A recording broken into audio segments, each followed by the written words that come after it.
And this is in this Samyutta Nikaya, chapter 22, it's sutta number 95.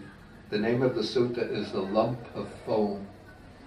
Yeah. In this sutta, the Buddha, together with the monks, they're staying on the banks of the river Ganges. And then as they're sitting there, a lump of foam comes drifting down the river. And then the Buddha points to the monks, he points out that lump of foam. He says, "Do you see that lump of foam?" And the monks say, "Yes." And then he says, that lump of foam, when we look at it from a distance, it looks so solid and substantial. You know, it looks like a big mass of stone is coming down the river. But if you come close to that lump of foam, if you take a stick and you hit it, you see that it's just foam which will collapse. So when you examine it close up, it appears to be empty, to be hollow, to be insubstantial or coreless, asaraka, without any sara, without any inner core. And so the Buddha says, in the same way, this material form, which seems to be so solid and substantial, when you look at it with wisdom, you see that it's hollow, empty, coreless, insubstantial. And I find that to be quite interesting when we compare the Buddha's statement so many 2,500 years ago with what modern physics tells us about the constitution of matter. You know, this table seems to be so hard and solid. If I try to put my hand through it, I meet with this resistance. But if we have like a super microscope and we look at it, we see it's made up of molecules.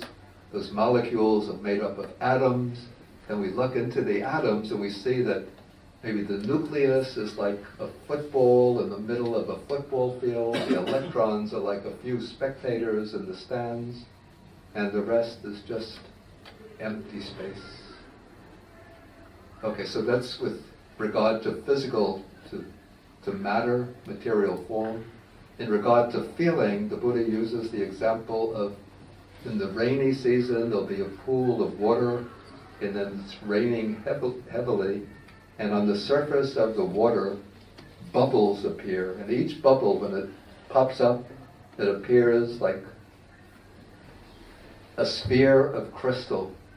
But as soon as the bubble pops up, it immediately bursts, and we see that all along the bubble is empty. And so the Buddha says, in the same way, feelings, like when you're feeling pleasure, you're feeling pain, it seems to be something enduring, something substantial. But when you look closely into feeling and sees that feeling is just a momentary event, each feeling occurs in a split second and then it's gone. It bursts like the bubble. And then perception, the Buddha uses the example of a mirage that appears in the summertime. I update this to modern times when we're driving during a hot, sunny day along a road. Often we see what looks like a pool of water on the road ahead of us. When I was a kid driving with my parents, riding the car with my parents, when I used to see that, I thought, uh-oh, we're heading into a pool of water. But when we arrive at that spot, there's no water there. It's just an illusion created by, I guess, the refraction of the light. So the Buddha says, in the same way, perception is a mirage. We see things as being real, solid, substantial, existing in their own right. But when you examine them with wisdom, we see how perception is deceiving us.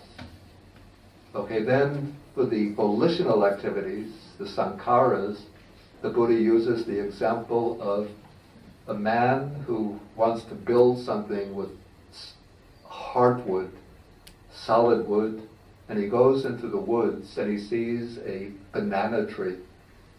It's a big, strong-looking banana tree. So he thinks, I can get some hardwood from that banana tree. So he cuts it down at the root, and then he thinks, I'll peel it, and then by peeling off these layers, finally I'll get to the hardwood. But he peels one layer, another layer, another layer. Finally, when he peels the last layer, there's nothing left. It's just these layers wrapped one around the other.